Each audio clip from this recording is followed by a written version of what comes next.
जय माँ आदिशक्ति, जय माँ जगत जननी, जय माँ जगदम्बा। भगवती को शीघ्र प्रसन्न करने के लिए कुछ न कुछ तो करना ही चाहिए।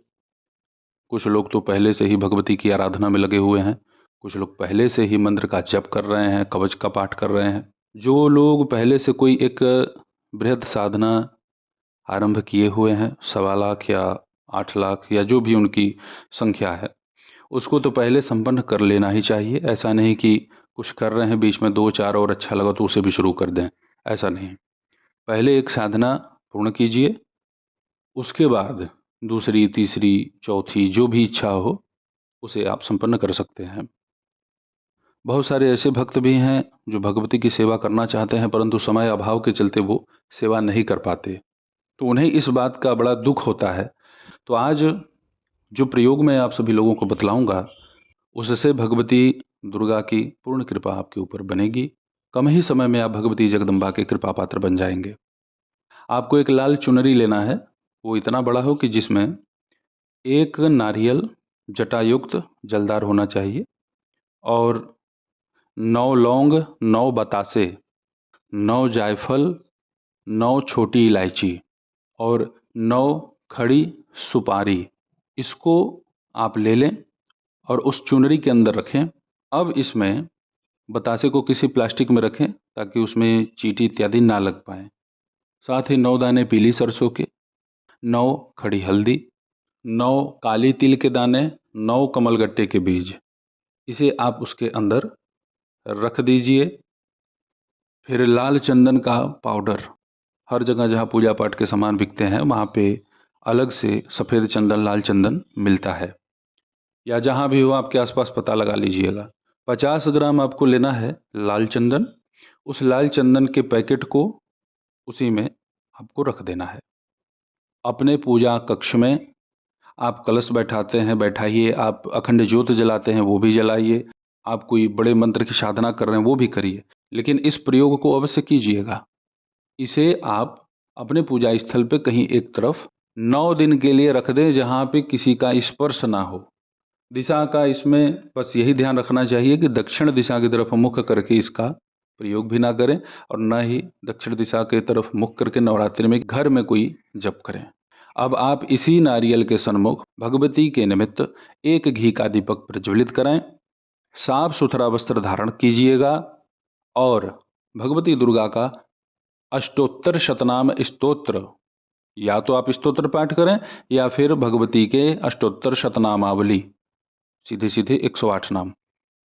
जैसे प्रारंभ होता है कि ओम सती साध्वी भव पीड़िता भवानी भव मोचनी, तो उसमें आप ओम सती नमः, ओम साध्वी नमः, भगवती दुर्गा का अष्टोत्तर शतनाम स्तोत्र यदि आप 108 बार इसकी आवृत्ति कर लेते हैं तो आपके जीवन में चल रहे अनेकों प्रकार की जो भी विपत्ति, विपदा, संकट है उसको भगवती दूर करती हैं। अष्टोत्तर शतनाम स्तोत्र के प्रभाव से जगदम्बा शीघ्र प्रसन्न होती हैं अपने भक्तों के ऊपर।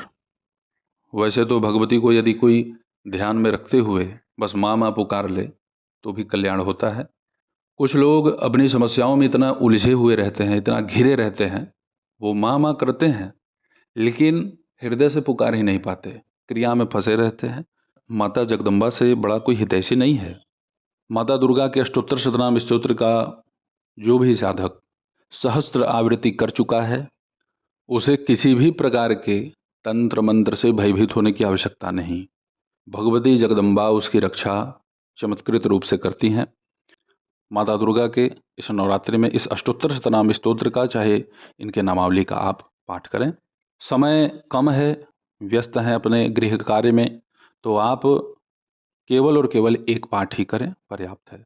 कृपा प्राप्ति के लिए ऐसा नहीं है कि सुबह से शाम तक बैठे रहें तो भगवती मूर्ति से प्रकट हो जाएगी। कुछ ऐसे भी हमसे लोग जुड़े हुए हैं जिन्हें मैं कह दूंगा कि 3 पाठ करिए तो वो 30 पाठ करेंगे, और 30 पाठ यदि मैं पहले ही बोल दूं तो उन्हें होगा कि अरे गुरुजी आप तो बहुत ज़्यादा बतला रहे हैं। ये मनमाना आचरण करना बंद कर दीजिए। स्वास्थ्य अपने आचरण से ही बिगड़ता है, अपने खान पान से बिगड़ता है। इस दुनिया में तनाव का भंडार है, उसी तनाव से लोग जीविकोपार्जन भी कर रहे हैं। तो तनाव को बैलेंस करना सीखिए। तनाव में फंस के जान देना तनाव में फंस करके अपने ही घर परिवार के प्रति सदस्यों को गाली देना, मारना पीटना, यह सब महामूर्खों वाले कार्य बंद करिए। जो भी आपने संकल्प ले रखा है 100 पाठ का या 1000 पाठ का, तो आपका यह पाठ 9 दिन में ही पूर्ण होना चाहिए। 10वें दिन एक बार इन प्रत्येक नामों से आप आहुति प्रदान कर दें। हवन करने का जो सामग्री होगा उसमें केवल आप रखिएगा गाय का घी 50 ग्राम, काले तिल 100 ग्राम। उसको आपस में अच्छे से मिला करके उसी से केवल आहुति दीजिएगा। और यदि आप इसका पाठ 100 कर चुके हैं तो 10 पाठ से हवन करिएगा। भगवती की कृपा से आपके सकल मनोरथ पूर्ण होंगे। इसी नवरात्रि में आप चमत्कार ही देखेंगे। माता की विशिष्ट कृपा आपके ऊपर बनेगी। भगवती की सेवा इस नवरात्र में आप सब लोग पूरी निष्ठा श्रद्धा से कीजिए। जिस दिन आपका पाठ पूर्ण हो जाता है उसी दिन उस नारियल को आपको लेना है, खोलना नहीं है उसे। यदि कोई पवित्र नदी है तो उस पवित्र नदी में आप ले जा करके पूर्व दिशा की तरफ आपका मुख हो, उसमें आप प्रवाहित कर दें। प्रार्थना कर लें कि माँ, जो कुछ भी समस्या हमारे घर में है, किसी के ऊपर है, कुछ भी है जो हमें नहीं दिखती, हमारा सामर्थ्य नहीं है, वह सब का सब हमारे घर से इसी जल में, इसी नारियल की सहायता से विसर्जित हो जाए और हम सब सुखी रहें, हमारा रक्षा हो। यह क्रिया आप अपने व्यापार स्थल पर भी कर सकते हैं। आप सभी लोगों के ऊपर हर प्रकार से भगवती की कृपा ही बनेगी। जो भी घर में समस्याएं या आपके ऊपर बनी हुई हैं, कुछ भी हो, वह सब नष्ट हो जाएगा। तो ऐसे ही आप सभी लोगों के सन्मुख उपस्थित होता रहूँगा दिव्य विषयों के साथ। तब तक आप सभी अपना ध्यान रखें, सुखी रहें, स्वस्थ रहें। जय माता दी। हर हर महादेव।